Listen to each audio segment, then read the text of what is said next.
I, 29F, never thought I'd be the kind of person to question my own sanity in a relationship. But here I am, staring at the cracks in the ceiling, wondering if love is supposed to feel like this, like walking a tightrope over an endless void, where one wrong step sends you plummeting into darkness. I've been with my boyfriend, 48M, for almost 3 years now. In the beginning, he was everything. I wanted charming, attentive, someone who made me feel seen. I never thought the age gap was a problem. If anything, I was drawn to his maturity, the way he carried himself, like a man who had lived and learned. I was wrong. Lately, our arguments have taken a turn. It started small little dismissive comments, the kind that sting but are easy to brush off. Then, the accusations.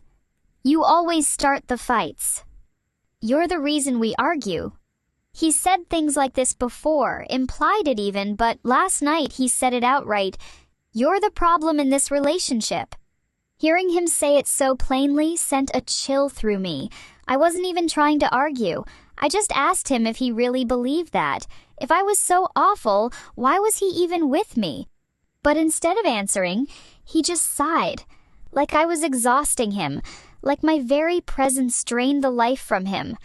Then he hit me with, "You like arguing, don't you? You need the drama." That stopped me cold, because the truth is, I hate fighting. I hate feeling this constant pit in my stomach, never knowing which version of him I'm going to get. But at the same time, I don't want to be the kind of person who makes excuses for someone just because I love them. I started replaying everything, trying to figure out if maybe he was right. Maybe I did push too much. Maybe I was overreacting. Then I remembered something. A moment I had buried because it was too painful to look at for too long. We were on vacation, a trip that was supposed to be a fresh start. But we had to fight something stupid. Something I don't even remember now. I walked away, sat on the sidewalk, crying into my hands. And he? He sat next to me, smiling at his phone, taking pictures of me while I sobbed. When I asked why, his response chilled me. "To show you how you ruined my night." That was the moment, wasn't it? The moment I should have left.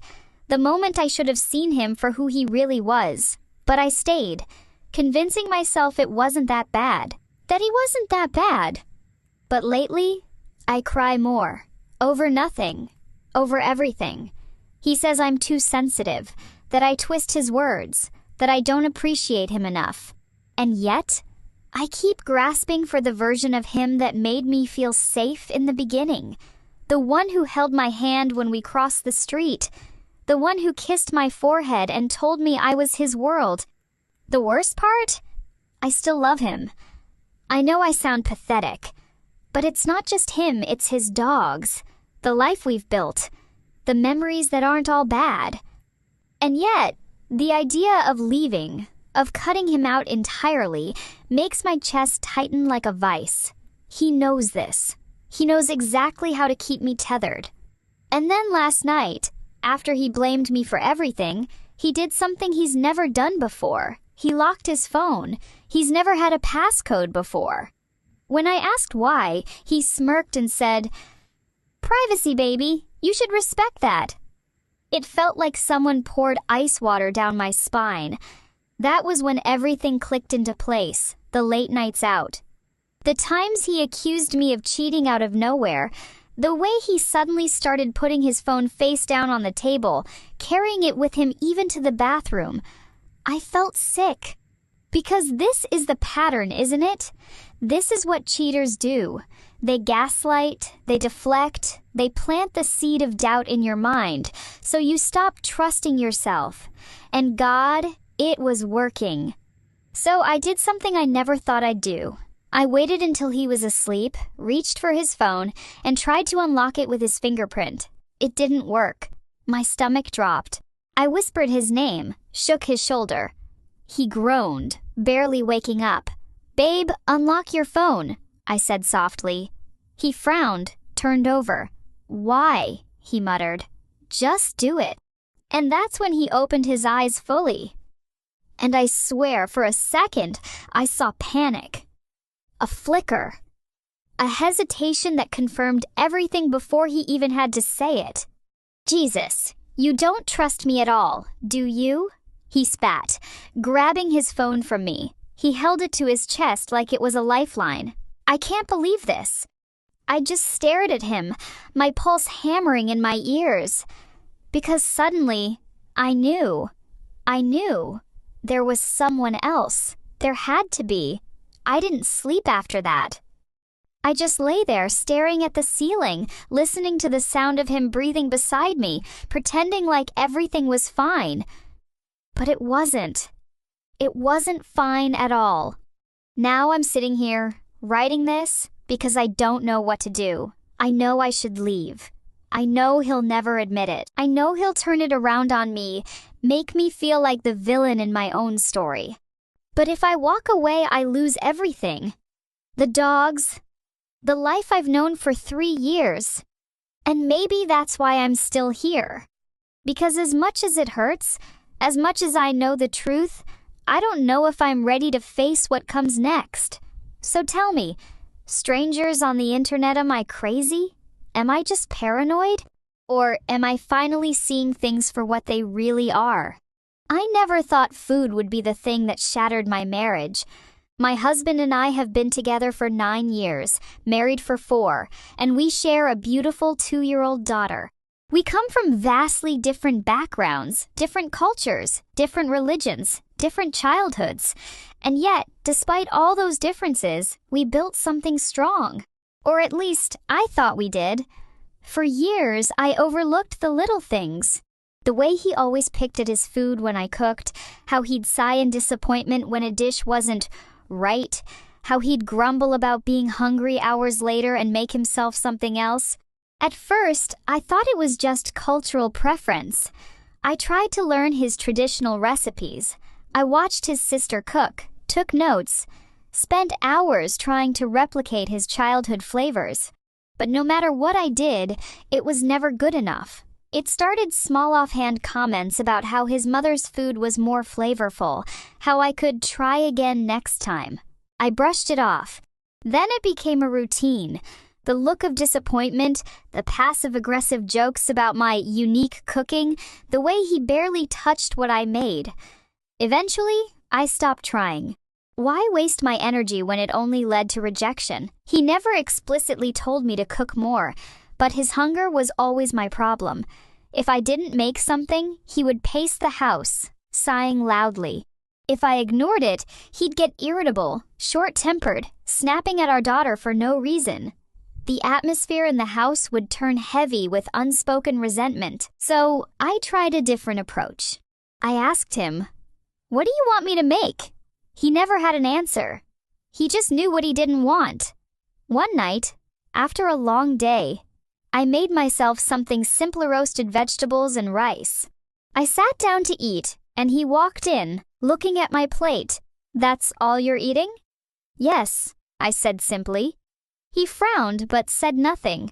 2 hours later, I heard him in the kitchen, angrily slamming pots around.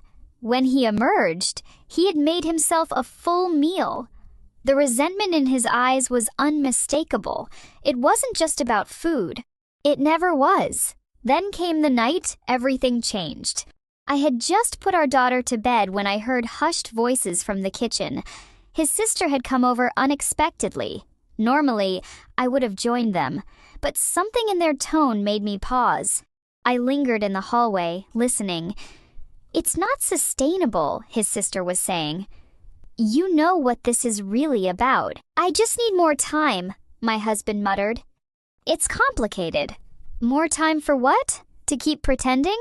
She's not like us. She never will be." My stomach dropped. What the hell were they talking about? His voice was lower now, almost pleading. I didn't expect to feel this way, but after everything, I can't just leave. It's not that simple. Leave. My pulse spiked. My mind raced through every possibility. Was he planning to divorce me? Was he cheating? I stepped into the kitchen. The room fell silent, his sister's face paled, and my husband looked like a deer caught in headlights. "What's going on?" I demanded. His sister opened her mouth, but he cut her off. "Nothing. We were just talking." "About me? About us?" My voice wavered, but I forced myself to stay firm. "Tell me the truth." He hesitated, glancing at his sister, then back at me. "It's not what you think." I folded my arms. "Then explain it to me." He sighed, running a hand through his hair. "I wasn't sure how to tell you, but I've been struggling. With us. With everything." The room spun around me. "So, you are thinking of leaving?" His sister cut in. "It's not just that. It's about why he feels this way." I turned to her. "Why?" She hesitated. Then she said something that shattered everything I thought I knew. "You were never supposed to be his wife." I blinked, my brain struggling to process her words. "What?" My husband groaned, rubbing his temples. "Why would you say that?" His sister ignored him, looking straight at me. "There was someone else. Before you. Someone he was supposed to marry. It was arranged. But he made a different choice." I felt like I had been punched in the gut. "Arranged?" He finally looked at me. "It was before I met you. My family had an arrangement with another family back home. She was everything I was raised to want. She knew the culture, the traditions, the food. But I met you, and I fell in love. So I chose you instead." My knees went weak.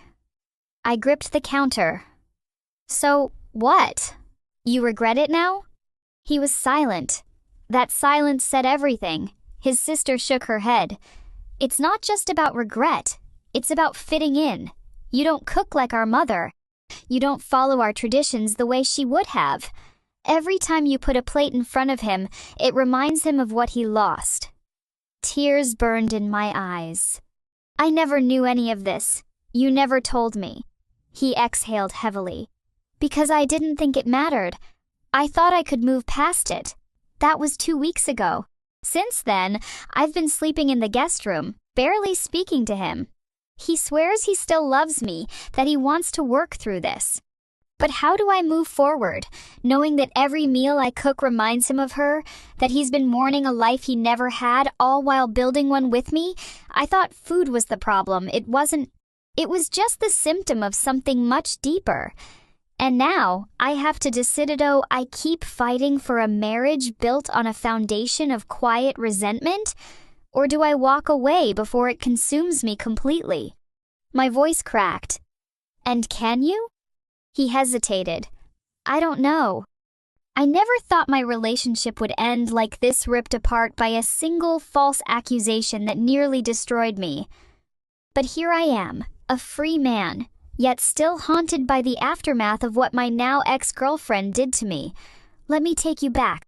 I, 26M, had been dating my now ex-girlfriend Emily, 24F, for almost 2 years. We had our ups and downs, like any couple, but nothing could have prepared me for the disaster that unfolded. Emily comes from a family where the youngest sister, Maddie, 14F, was treated like royalty, spoiled beyond belief. Their parents let her do whatever she wanted, no rules, no discipline. She dressed in ways that would have gotten my sisters grounded for a month when they were her age. But hey, not my business. I kept my thoughts to myself and never commented on it. Until that day. I was at Emily's house one evening, just hanging out in the living room. Her younger sister walked in wearing a skirt that barely covered anything and a crop top that might as well have been a bra. Now, call me old-fashioned, but I was raised differently. My dad never let my sisters step outside in anything remotely like that. I didn't say a word, but I must have made a face because Emily noticed. She went silent. Not the annoyed kind of silencino. This was the kind that felt like a storm was brewing. I assumed she thought I was being judgmental and left it at that. But then, later that night, all hell broke loose. She exploded. "Emily, I saw you staring at my sister. You're a fiend creep. A pedo? Do you wish I was younger or something? Asterisk, I was stunned, completely blindsided. It took me a second to even process what she was saying. Me. What the hell are you talking about? I wasn't checking her out. I was shocked by what she was wearing. Emily. Bullshit. You didn't say anything, but you were looking. You think I wouldn't notice? Asterisk, I tried explaining, but she wasn't listening. She doubled down, calling me disgusting, a predator, someone who had to be hiding something. I couldn't believe it. This was the same woman I trusted, the one I thought I'd marry someday. And now she was accusing me of one of the worst things imaginable. That's when I knew I was done. Me. I'm not playing this game. We're done. And I walked out. I thought that was the end of it. I thought she'd cool off, maybe even realize how insane her accusations were, but I underestimated just how much damage she was willing to do. Over the next few days, Emily started telling everyone in our circle that I was a creep who had been checking out her sister. I started getting weird looks from mutual friends. A couple of them even asked if the accusations were true. I lost it. Me. Are you seriously asking me this? Do you even know who I am? Then, the real nightmare began. One of Emily's friends messaged me, someone I barely knew, and told me that Emily was planning to post about me online. I couldn't believe it. My stomach dropped. I texted Emily, "You need to stop this right now. You know this isn't true." She left me on read. I called. No answer. That's when her other sister, let's call her Sarah, 22F, reached out to me. Sarah, hey, I overheard everything. You were right, Emily's lying. She told me she was there when Emily accused me and that she knew it was BS. She even admitted that she had also noticed me reacting in shock to Maddie's outfit, not in attraction. Sarah, she's twisting it because she's insecure. I don't know what to do, but I thought you should know. It was a relief to have someone believe me, but it didn't stop Emily from escalating things. She actually made a post about me, vague enough not to name me, but clear enough that anyone who knew us would know it was about me. She painted herself as a victim, saying she had to end things because she couldn't be with someone who was into her little sister. I was livid, but I knew if I lashed out, I'd only make myself look worse. So, I did the only thing I could. I gathered my proof. I had screenshots of our texts showing how she accused me with no proof. I had Sarah's messages proving Emily was lying. I had witnesses who knew Emily was twisting things. Then I confronted her. In public. I showed up at a mutual friend's party where I knew she'd be. As soon as she saw me, she froze. And before she could play the victim, I spoke loudly and clearly. Me, Emily, I know what you're doing.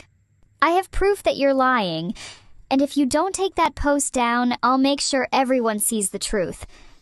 Dead silence. She looked around. Our friends were staring, waiting.